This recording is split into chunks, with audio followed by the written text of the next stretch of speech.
Hello everyone, welcome to my short video Sati Anusaya मातार एटा part 7।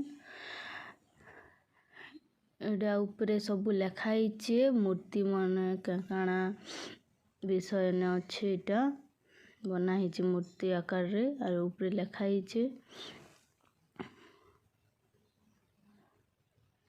एटा गोटे माता अच्छन और एन ब्रह्मा विष्णु महेश्वर भगवान अच्छन। एटा गोटे गुंफा टाइप रो अच्छे। एन गणेश भगवान रो मूर्ति अच्छे और एन मुनि ऋषि मनकर मूर्ति मन अच्छे, फोटो मन अच्छे, मूर्ति अच्छे। आउ नेक्स्ट वीडियो काली अपलोड हेबा। आमे काली जिमो गुप्त गोदावरी। वीडियो भला लागले लाइक एंड कमेंट करो एंड सब्सक्राइब करो। Bye bye. नेक्स्ट वीडियो काली अपलोड हेबा।